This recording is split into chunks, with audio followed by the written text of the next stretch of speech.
وہ کون سے اعمال ہیں جن کے لیے وضو کرنا مستحب ہے، یہ ہم دیکھ رہے ہیں، جس میں سے نمبر 6 ہے ایک ہی رات دوسری مرتبہ مباشرت سے پہلے۔ حضرت ابو سعید خدری رضی اللہ عنہ سے مروی ہے کہ رسول اللہ صلی اللہ علیہ وسلم نے فرمایا، جب تم میں سے کوئی اپنی اہلیہ سے مباشرت و ہم بستری کرے، پھر وہ دوبارہ لوٹنے یعنی جماع کرنے کا ارادہ کرے تو اسے وضو کر لینا چاہیے۔ صحیح مسلم کی حدیث ہے، حدیث نمبر 308۔ تو معلوم ہوا ایک ہی رات میں دوبارہ مباشرت کرنے سے پہلے وضو کرنا مستحب ہے۔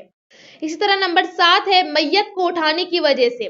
رسول اللہ صلی اللہ علیہ وسلم نے فرمایا، جو شخص میت کو غسل دے وہ غسل کرے اور جو اسے اٹھائے وہ وضو کرے۔ ترمذی کی حدیث ہے، حدیث نمبر 993۔ تو معلوم ہوا کہ میت کو اٹھانے کی وجہ سے اٹھانے کے بعد وضو کرنا یہ مستحب ہے۔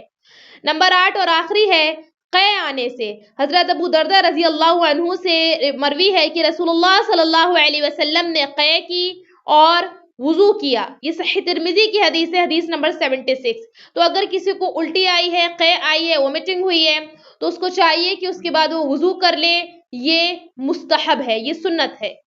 یہ وہ اعمال ہیں جن کے لیے آپ کو وضو کرنا مستحب ہے، واجب تو نہیں ہے لیکن مستحب ہے۔ الحمدللہ دلائل سے ثابت ہے، اللہ کے رسول صلی اللہ علیہ وسلم کی اوتھینٹک صحیح احادیث سے یہ تمام اعمال کے لیے وضو کرنا ثابت ہے۔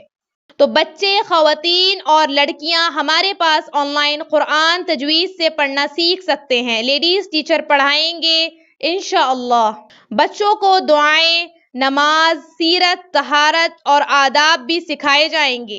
بڑی لڑکیوں اور خواتین کو طہارت کے مخصوص مسائل اور نماز کے مسائل بھی سکھائے جائیں گے اور جو ضروری تعلیم و تربیت ہے وہ بھی کی جائے گی۔ آن لائن پڑھنے کے لیے 8106126040 پر واٹس ایپ کریں یا تعلیم.education ویب سائٹ وزٹ کریں یا آن لائن تعلیم یوٹیوب چینل وزٹ کریں اور دوسروں کو شیئر کریں۔